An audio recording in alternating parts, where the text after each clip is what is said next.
aspect of my experiences when I was there, which was those strange early weeks of this very strange war, when nothing was really happening. The journalists, like myself, were sitting in these little towns and encampments scattered across the north of Afghanistan, often just huts in the mountains, and there wasn't really fighting going on. All you would see was these American planes dropping their bombs on the Taliban. You'd see these faint little specks in the sky, and these explosions, and I would often be thinking how remote it must seem to the people on the receiving end of these weapons, that this was a great tragedy, that yes, it was a punitive war. It was a war against Al-Qaeda. It was a war against the Taliban, who were sheltering Al-Qaeda. In that sense, perhaps it was justified. But how sad that this country should meet America in that way. This miles away, this little speck in the sky, and suddenly an explosion. Even if it didn't hit you, it was just a strange remoteness. And I felt that this sense of being close and yet being far away was a theme that I could write about in more detail in a novel. Because you said that there was a strong sense of unreality for those journalists, that they were covering a war they could scarcely believe in. Yes, because it was such strange terrain, at such an unfamiliar context. Normally, even when you have wars in the roughest of territory, there are roads, there is some kind of telephone system, there's some kind of government, there's some kind of set of newspapers or radio. Northern Afghanistan at this time had none of these things. There were just one or two tracks, one very rough road up the Panjshir Valley, no phones. If you wanted to find something out, it was like being back in the 18th century. You had to just go to the place where you thought the person you wanted to speak to might be. And that could take you the whole day. And then you'd go there and they wouldn't be there. Or you would go there and you'd have lunch and you'd drink lots of tea and they wouldn't really tell you anything very interesting.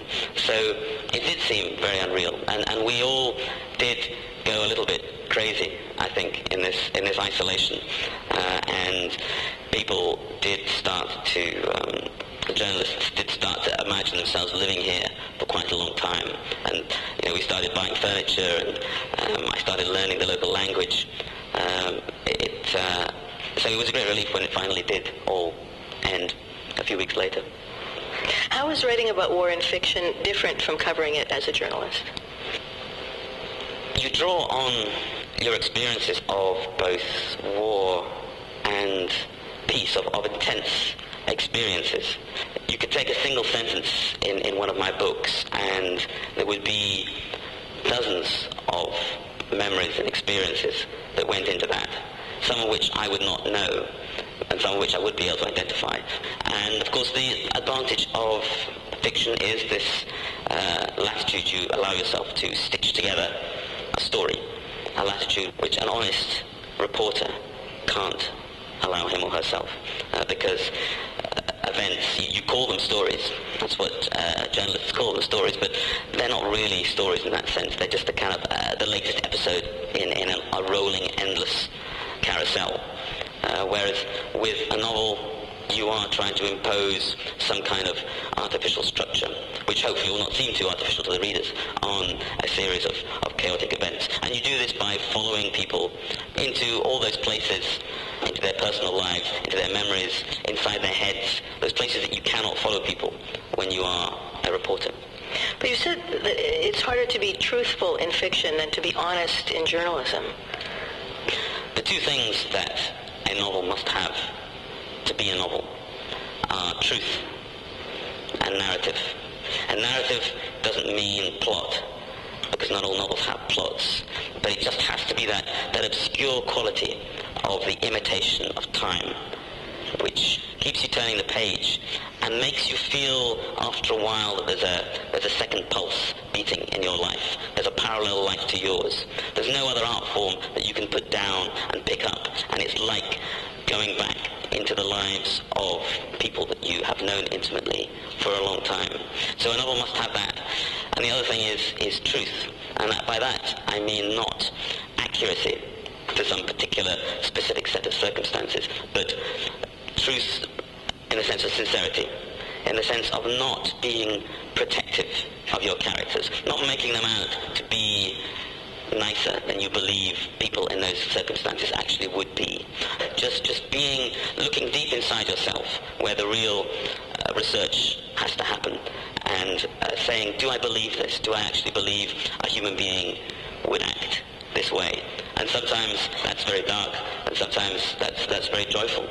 But it's very, very difficult to look at yourself and to put that into your characters without flinching and saying, well, people won't really like that. People will think he's horrible. Or I want people to love the characters. Or very often, I want the reader to love me, the author. And if they love my characters, they'll love me. And that's the sort of temptation which might perhaps make your book more popular, but I think has to be avoided if you're going to make something truly good and honest and true.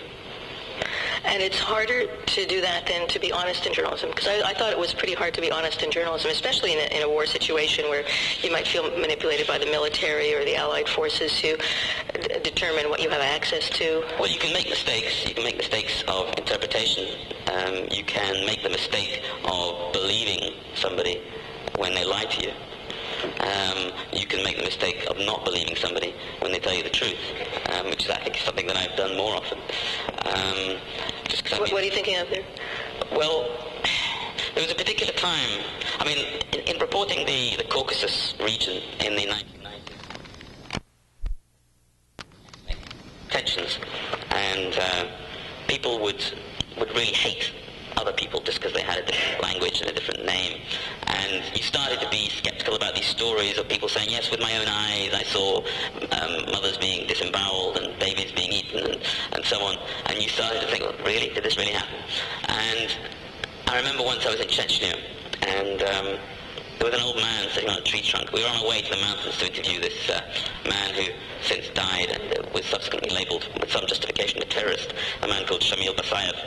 And we said, has there been bombing? Because the Russians were saying that there hadn't been any bombing, that they hadn't been dropping bombs from aircraft on Chechnya. And this man, he described in great detail what he'd seen, how he'd just seen two Russian fighter planes fly over, drop bombs. One of them was shot down, it crashed just over there. And I don't know why, but I didn't believe him somehow. I was just skeptical. I thought, yeah, sure. Because, people make mistakes, they exaggerate. And we drove up this road. Sure enough, 10 miles down the road, there was this plane, crashed. Just right there. There was the bombs, just as he said. The plane had been shot down, it crashed, it was just lying there.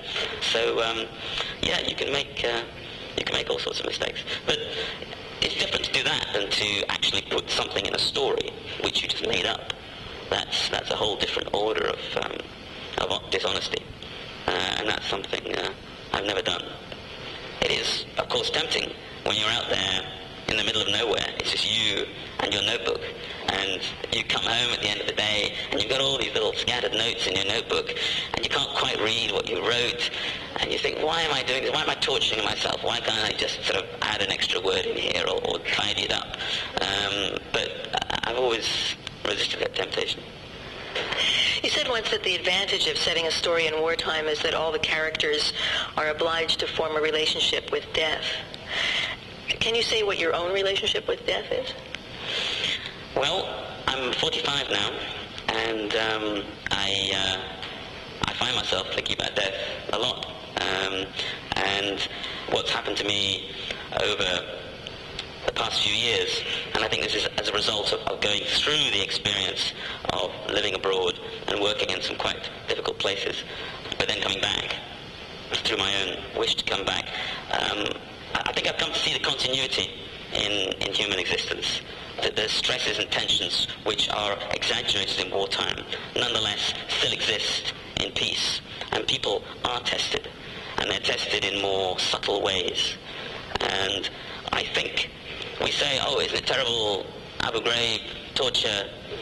Well, there are torturers among us, in the small ways, the ways that we torture our family and our friends and are tortured by them. And, you may laugh and think, well, yes, of course, but not really. And yet, you can see in these little actions of every day the shadow, the hint, the sort of bud of what might flower out into some terrible monstrosity, or indeed what might flower out into some extraordinary act of heroism and self-sacrifice if people were really tested. And you never know when you are going to face these difficult moments. I mean, it was funny for me. I mean, it wasn't a very nice situation, but it was funny in a strange sort of way the other day when my former wife, who I separated from a couple of years ago, she was just walking along the street in central London. She fell over, and she took all the weight of her body on her arm, and she broke it very severely. The bone came through the skin.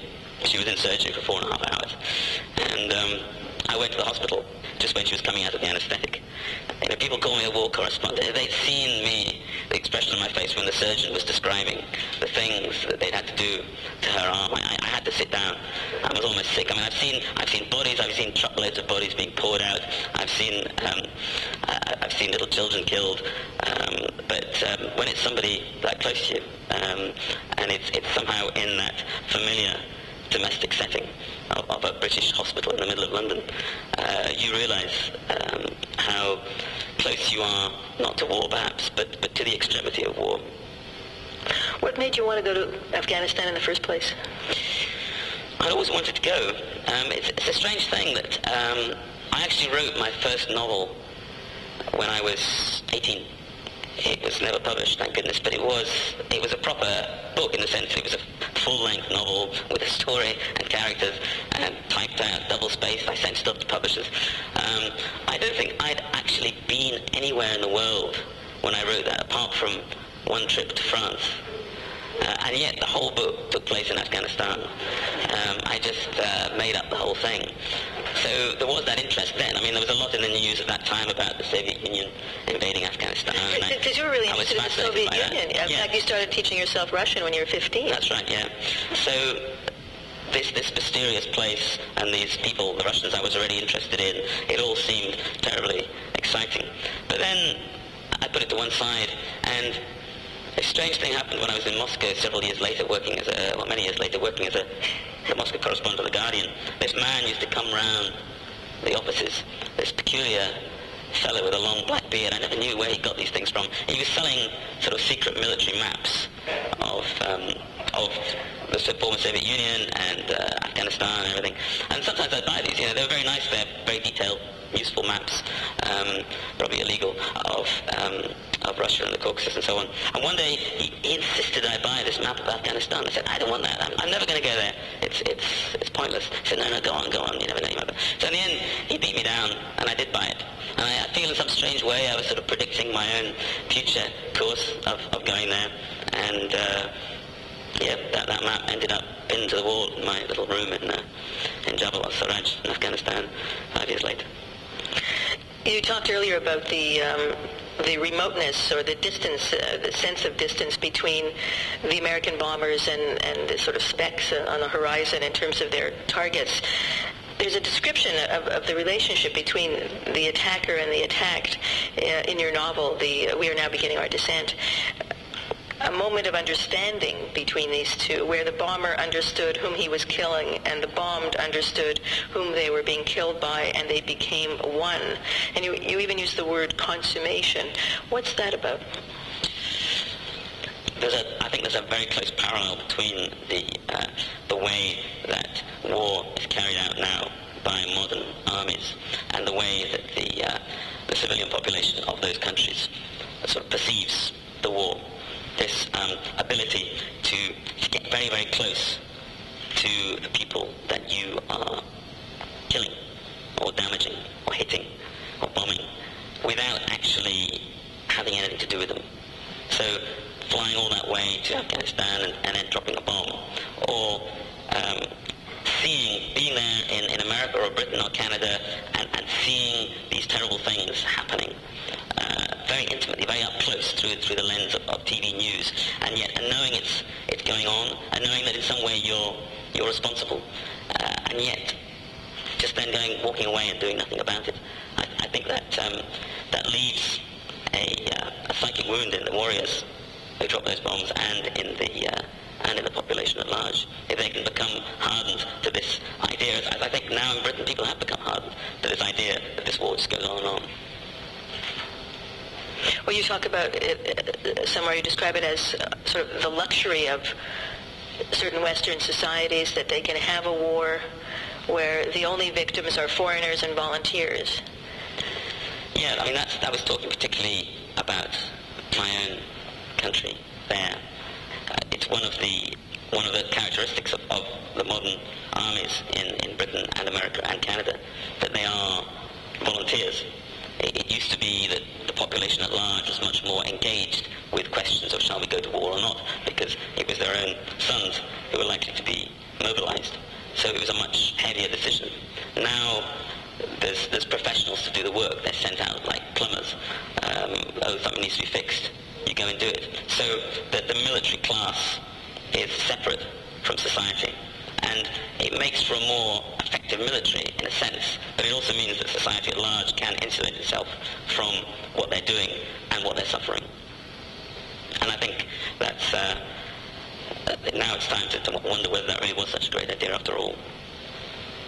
The trouble with having a very good and powerful military is it's the wag the dog thing. Once you have it, the temptation is to use it. You even quote that in one of your articles for The Guardian, where you're interviewing someone from the British military, and he becomes quite annoyed when you even question their desire to fight. He says, we've been training for all these years. What do you think? No, the British parachutes, they love Afghanistan. At least that was what they told me. That's what they told you. Your journalist, his name Kellis, your journalist in We Are Now Beginning Our Descent, in Afghanistan, he's involved in the deaths of 2 Taliban soldiers. Can you describe sort of what happens there? Well, in the book, he is at Bagram Airport, which was the front line between the Northern Alliance and the Taliban at that time. And he's there with another journalist, a woman called Astrid, who he's fallen in love with, who is with a guy in a tank, which belongs to this Northern Alliance group. And through a combination of circumstances, Kellis and Astrid are both indirectly implicated in what happens next, which is that this tank shoots at a truck bringing supplies to the Taliban and blows it up, with the result that 2 men are killed and burned to death, while Kellis watches through binoculars from a distance, and while he happens to be talking to his mother at home in Scotland on a satellite phone. And she's telling him about the peace demonstration she's just been on. So it's quite a fraught scene. It is partly based on a situation I was involved in, where I was at Bagram, not with a woman, just by myself, asking questions of this Mujahideen commander. And I said, why don't you shoot at that truck? Thinking a perfectly reasonable question, because I thought the Taliban, they're the enemy. And he gave me lots of explanations, but he seemed a bit offended that I'd asked the question. And I thought this tank was broken. And suddenly it roared into life and zoomed up this escarpment and started shooting at this truck. And fortunately, it shot 3 times, and it came very close, but it missed. I mean, if they'd hit the truck, I would have felt very bad. I don't quite know how I would have dealt with that. But in reality, whether by chance or design, they missed. So yeah, that's what happens in the... James Meek, your reporter Kellis sees the devastating aftermath of a rocket attack in a village. It leaves many civilians dead, but he files a report on the local music instead. Why? Well, I mean, this is actually something that I did. It's just because of the circumstances that I had arrived in Afghanistan not very long previously, and I sort of assumed that this kind of rocketing had been going on all the time, and that dead bodies wasn't really very big news, and that people wouldn't find it very interesting, because if there's a war going on, then to actually write about the bodies, it's not always the most interesting thing. I mean, it's sort of what you kind of assume is going on, really, in wars, people shooting and bodies. And I was trying to write about something a little bit more interesting. And I did wonder what had happened to the musicians who used to play in Afghanistan at weddings and so on.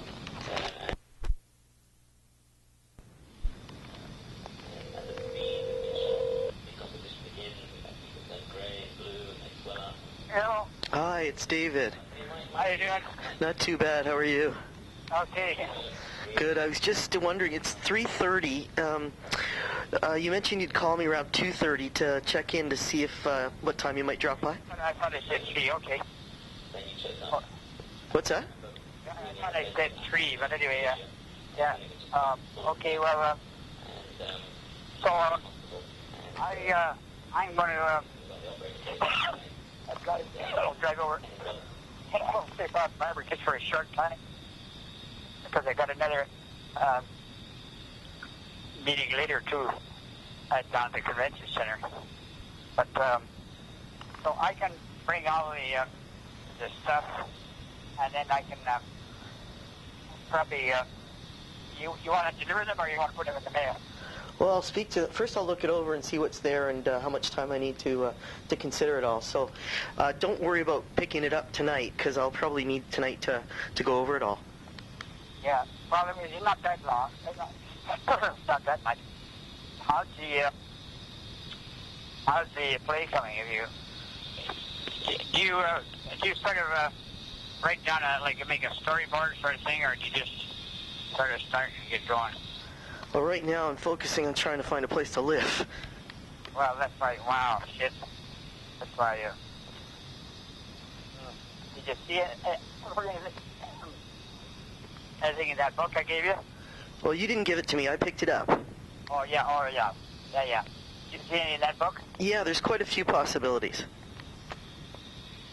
Where are they located? All over the place. Yeah, but you gotta decide where you would like. Well, I'd like a safe place, or a safer place. You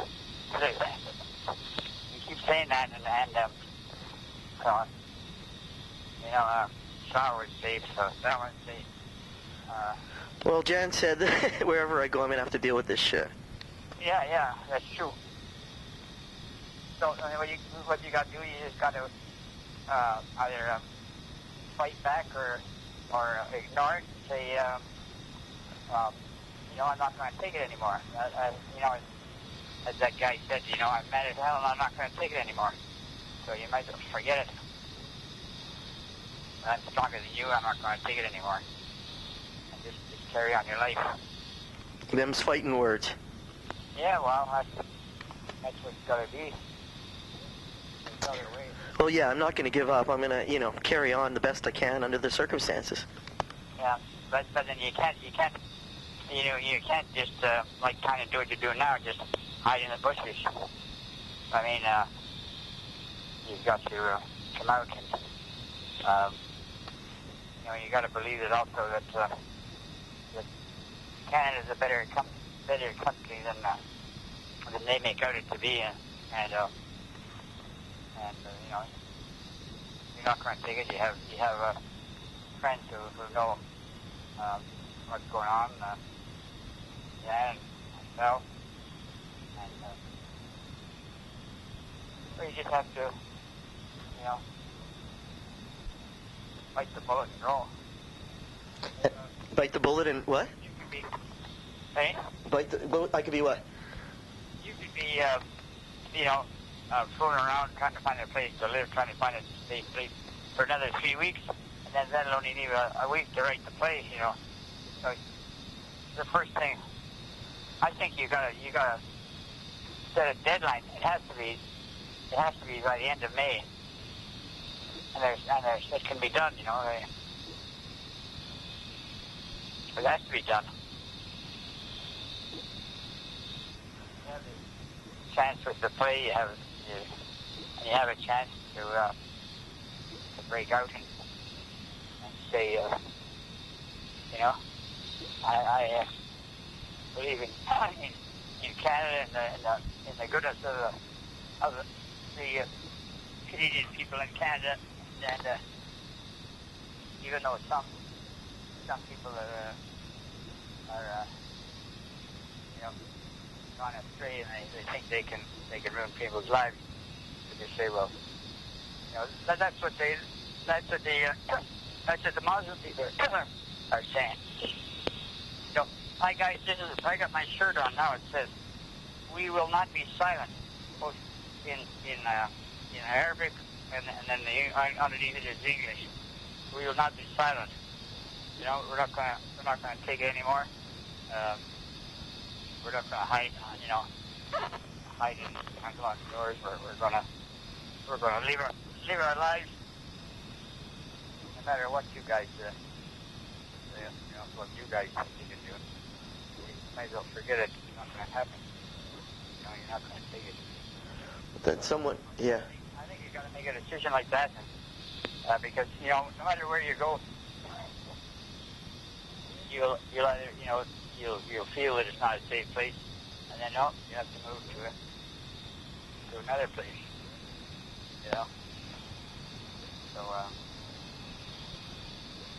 like that's what Maher Harar did. Maher Harar said, you know, I'm not gonna you screw around with me, but it's over. I'm gonna tell the truth. Let people know what you guys are like. So I don't know. I think you're gonna. I think in the next 2 days, you got to decide where you, what area you want to go, and just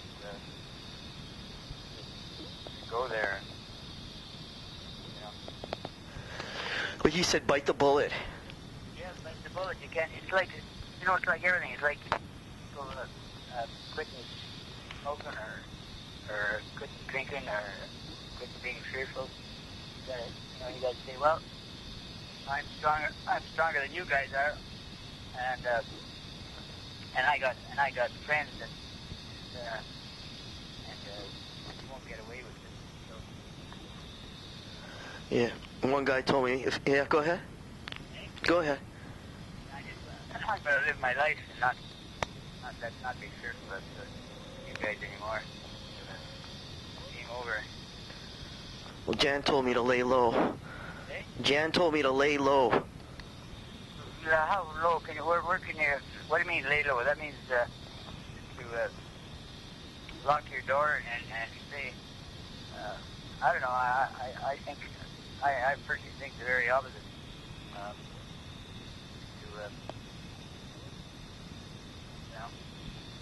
To say that you know you're more powerful than me. You're not gonna. You're gonna write your play. Your name is gonna be out there. People know who you are, and you know if you keep moving from one place to another, there'll never be a safe place. You know, because there's always you know. Either real or imagined problems, so you just have to go. Let's see, game over. I'm going to live my life the way I want to live it, not the way you think you can make me live it. Are you with Barbara now? No, I just go now and just pick her up. We'll probably just have the time to go and have an ice cream or something. Well, take as much time as you need, because as long as I get this stuff tonight, that's fine. Yeah. Well, yeah, I'll, after, I got to go down to the Canadian Labour Congress meeting. So we're going down there to hand out literature and stuff. So, okay, well, I'll keep in touch. Do you want to pop by after the meeting, or it doesn't matter to me? Just give me a time so I'll make sure I'm home. Yeah, well, you'll be home. Well, I might go out. You notice all today? No, that's why I might go out for a walk. Yeah, well, A rough time before the meeting or after? If I phone you before or 5 and you're not there, well then I'll phone you after 7. So you just do what you want to do, and then when we'll definitely get together. Maybe 7 o'clock, maybe 8 o'clock. So what time's the meeting over roughly? I don't know. About 7. What time does it start? 5. Oh, at 5. Okay. So why don't you why don't we go for after the meeting? Yeah, okay. That'll give you some more time with Barbara. It's already 4:45, so I'm going to. I'm going to drop her back at 5 first. Well, if you have time, give me a half-hour notice if you can. Okay, or well, definitely give me a half-hour notice. So let me know by 4:30 whether you're coming before or after. Let's say it'll be after. Okay, so probably about 8 or 9, about... Maybe, between 7 and 9 or 7 and 8. Okay, so maybe call me after the meeting from there. Okay, and I'll meet you downstairs. Thanks a lot. Bye.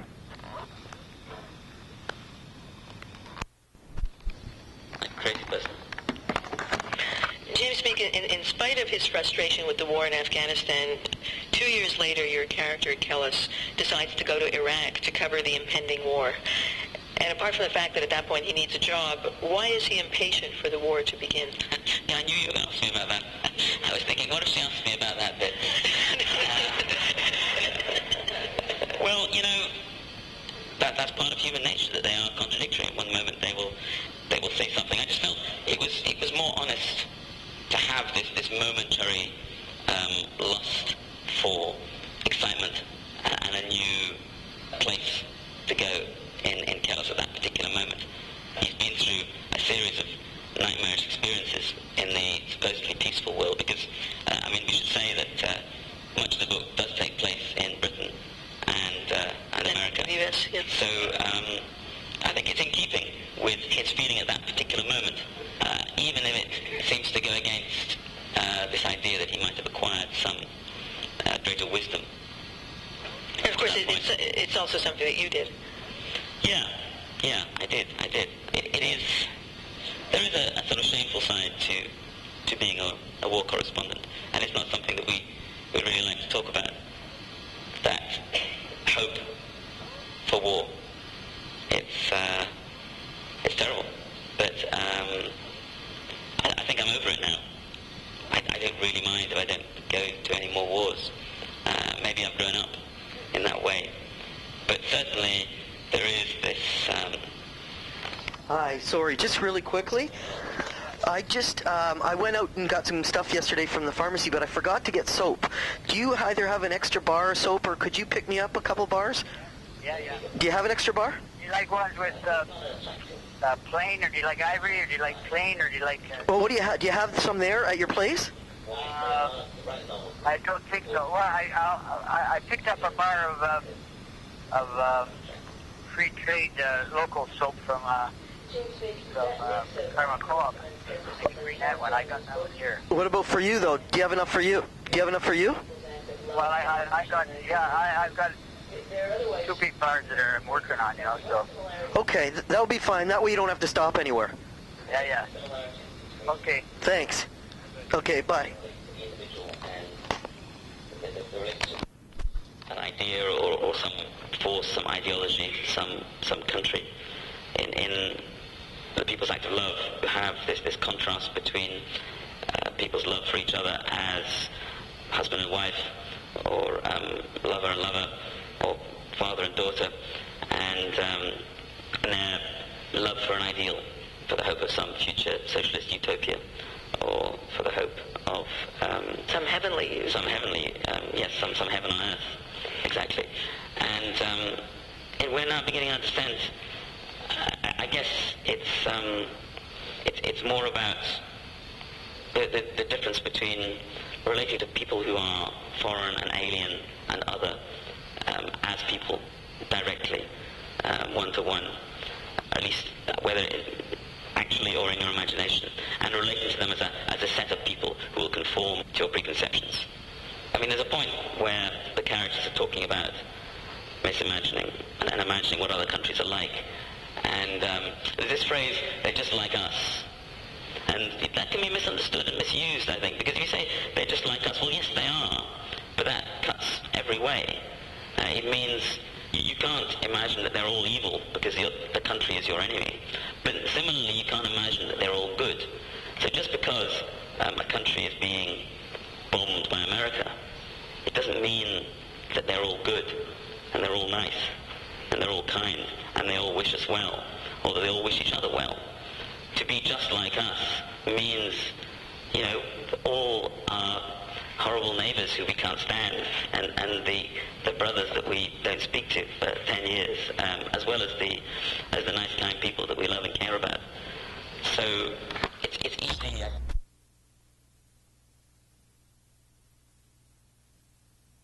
that intersection, there is love, but it is one of these elusive things, and perhaps people only really know what it is when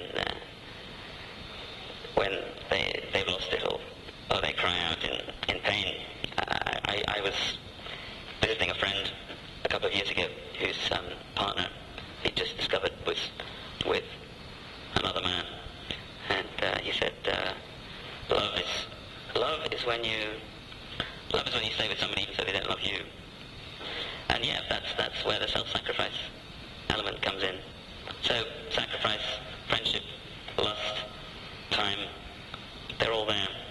It's like putting pieces of paper over each other, all with a separate little piece of pattern. Then he holds up the light.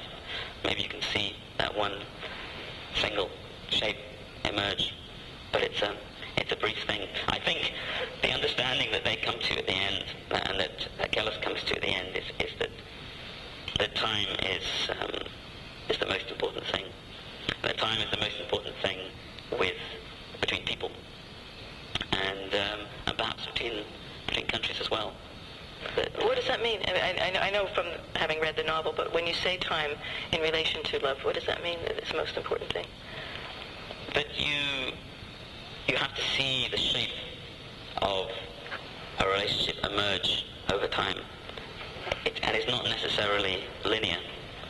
It's not necessarily something with a beginning and an end. I've come to think of life personally more as not as a line from birth to death, but as a circle with birth in the middle and death at the rim. And you march out towards the rim, but sometimes you might come back. You're just filling in that circle, and sometimes you're younger, sometimes you're older. It's a shape that you make through time, and I think until you see that shape that you make with somebody over a period of time, then you don't really know what you have. Just to go back to war and especially misunderstanding, at one point in A People's Act of Love, one of the characters says to the other, "You have sense, we have faith." How can such differing positions be reconciled? Well, I don't know they can. I don't think they can. That's the state of humanity that we live in, that there are people who live by what they believe to be rationality. Also, when you examine it, seldom is as rational as it appears. And people who live by faith, who live by what they're told. I mean, that's another thing which these two books do have in common, that the characters in Afghanistan are dealing with a country which is ruled by faith in God and the Quran. And there is a book, the book is true. How can you doubt it? And they're all there because they're dealing with the consequences of this moment in the long Islamic war of 9/11. I don't think there is a reconciliation, and the way to think of the world, an alternative way to think of the world, I think, is to see a continuity between the very strongly faith-based thinking and living of fundamentalist Christians in America, for example, and fundamentalist Muslims in the Islamic world. See that as one horizontal layer, and to see the sort of more atheistic, liberal people as another layer, whether they be Iraqis or Afghans or Britons or Canadians. And the Muslims talk about this concept of the Ummah, which is all the Muslim believers, wherever they are in the world. I think there's a wider Ummah of people who have absolute faith in their holy book. And there is also a liberal Ummah, which I belong to. And when I personally try to think about what I believe regarding Iraq or Afghanistan, it's the people like me in those countries that I'm most concerned about. I want there to be more people of that persuasion, and I want the people of that persuasion to be safe, to live as I would in that country. Because you've been to Afghanistan, where a lot of British soldiers have died, and, as you know, Canadians. What do you make of the NATO efforts there? It's not going well, as far as I can see. I've only spent a brief time with British troops there, and that was about 1.5 years ago in Helmand province. But it was long enough to see the huge problems they have in the south of the country, how thinly spread the troops are, how they're forced to rely on air power to suppress the Taliban, which generates as many enemies as it kills because of the collateral damage, because of the civilians who are killed. I've seen how the soldiers are on very short tours of 6 months to a year, so they never have a chance to really understand the people and the terrain before they move back to their home countries. And more than anything, you see how the Western troops are acting bizarrely as sort of unpaid mercenaries for a government that they don't really control. So ostensibly, the British troops, for example, I guess it's the same with the Canadians and the Americans, ostensibly they're there to enable the Afghan government and its administrative organs to govern. But if that Afghan government is incompetent and corrupt, as it is, then what kind of a reputation are these Western soldiers going to get? If they're protecting policemen who take bribes from every truck that goes along the road, then it might as well be the Western troops who are taking the bribes. If they have no control over the police, then what are they doing there? They're halfway between being imperialists and being conquerors, and it's not a sustainable or a tolerable situation. And I don't really see any obvious solution to that. On that bleak note, it's always a pleasure to talk to you. Thank you very much. Thank you. James Meek on stage at the Blue Metropolis Literary Festival in Montreal. We are now beginning our descent, and The People's Act of Love are published by Canongate.